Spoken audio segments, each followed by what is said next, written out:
Oh,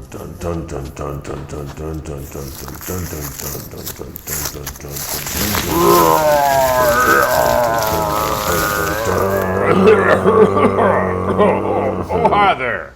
My name's Charles Haskell. A lot of people know me as Sasquatch, the Wood Booger, Pepsisiwa, or even Bigfoot. You must be one of those furless folks that's been having so much trouble lately. Well, let me tell you something. I've had years of experience here in the Asheville restaurant industry, and one thing I know good is dishwashing. So come on, and I'll give you some pointers. It's not too complicated, but you gotta be careful.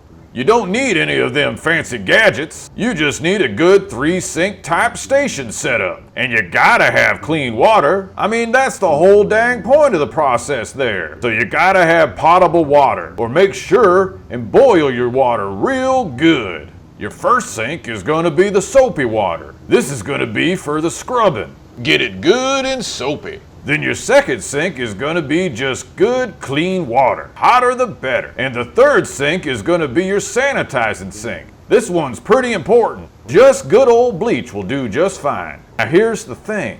You don't need a lot of bleach.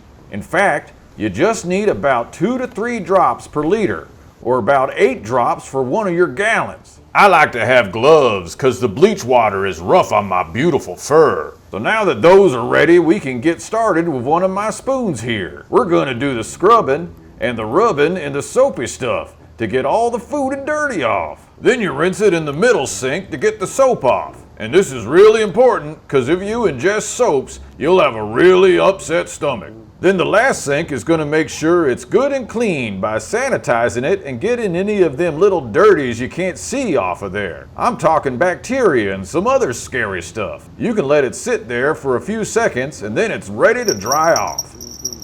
Now if you don't have 3 sinks lying around, you can improvise with other containers. Just make sure you get them solutions right and you're going to be just fine.